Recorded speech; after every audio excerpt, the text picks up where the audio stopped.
And it seems to me if we want to build a bridge to a rational world that the better part of humanity can cross, we have to deal with this fact.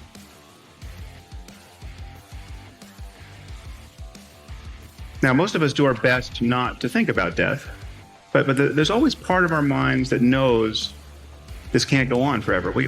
Part of us always knows that we're just a doctor's visit away or a phone call away from being starkly reminded with the fact of our own mortality or of those closest to us.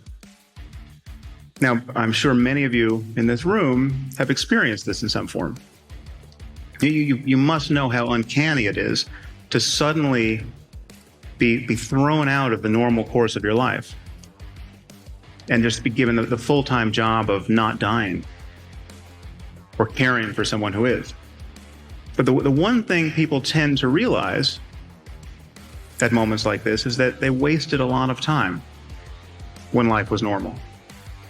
It's not just what they did with their time. It's not just that they spend too much time working or compulsively checking email. It's that they cared about the wrong things. They regret what they cared about.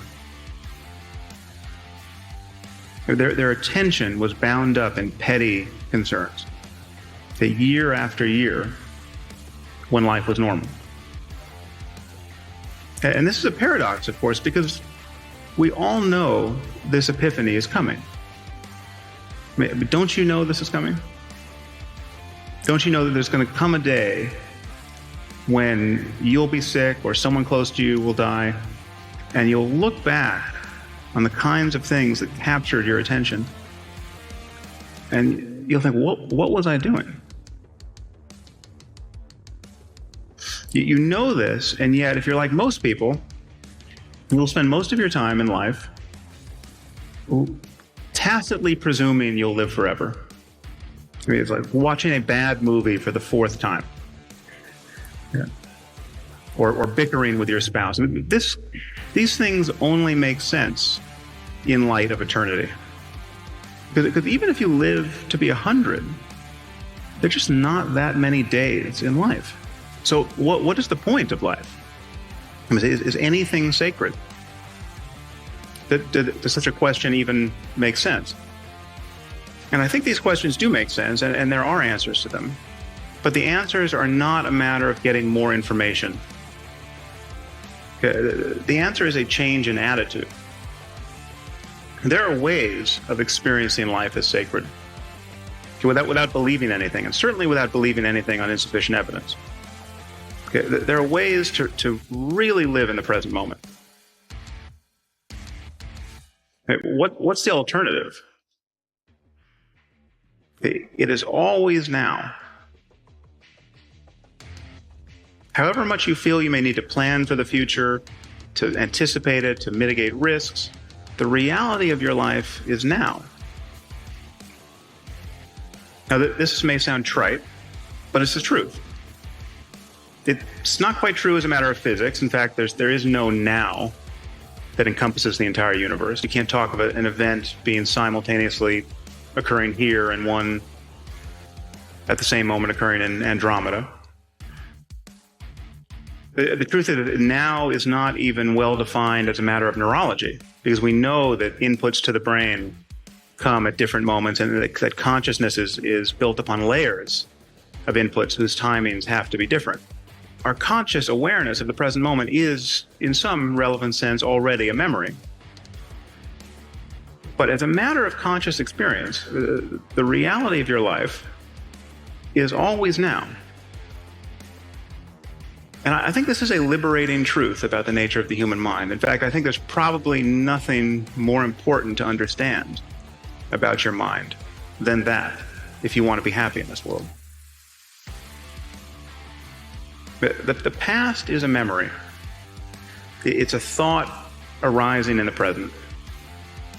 The future is merely anticipated. It is another thought arising now. Okay, what we truly have is this moment and this.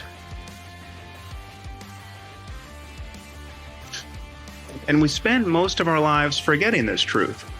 repudiating it, fleeing it, overlooking it. And the horror is that we succeed. We manage to never really connect with the present moment and find fulfillment there because we are continually hoping to become happy in the future. And the future never arrives. Now, even when we think we're in the present moment, we're in very subtle ways always looking over its shoulder, anticipating what's coming next. We're always solving a problem. And it's possible to simply drop your problem, if only for a moment, and enjoy whatever is true of your life in the present. So we have a very limited view of what's going on. We're subjectively unaware of most of what our minds are doing. And yet when we think about what matters is consciousness and its contents. Okay, consciousness is everything. Our experience of the world, the experience of those we care about, is a matter of consciousness and its contents. So whatever the origins of consciousness, the most important question for us is, how can we truly be fulfilled in life? How can we create lives that are truly worth living, given that these lives come to an end? We're all in the business of seeking fulfillment and relief from suffering. I mean, this is not to say that we want mere pleasure or the easiest possible life. Much of what we want in life, much of what we want to experience, entails struggle, and many of us learn to enjoy the struggle itself in some measure. Any athlete knows that there's certain kinds of pain that are actually pleasurable. If the burn of lifting weights was actually the symptom of a disease, it would be intolerable. But because it's happening in the context of a strenuous exercise and progress there, most people learn to enjoy it. So the conceptual lens through which we view even very intense sensation largely determines how we feel about it. And this is one of the many ways in which our thinking about experience changes the character of experience. So the frame we put around the present moment is important and largely determines our experience of it.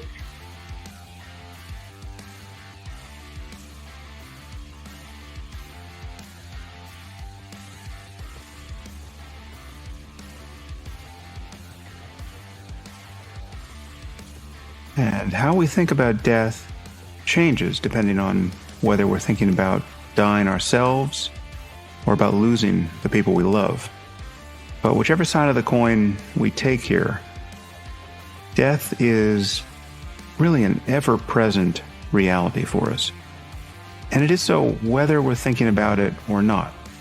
It's always announcing itself in the background, on the news, in the stories we hear about the lives of others, in our concerns about our own health, in the attention we pay when crossing the street. If you observe yourself closely, you'll see that you spend a fair amount of energy each day trying not to die. And has long been noted by philosophers and contemplatives and poets, death makes a mockery of almost everything else we spend our lives doing. But contemplating the brevity of life brings some perspective to how we use our attention. It's not so much what we pay attention to, it's the quality of attention. It's how we feel while doing it.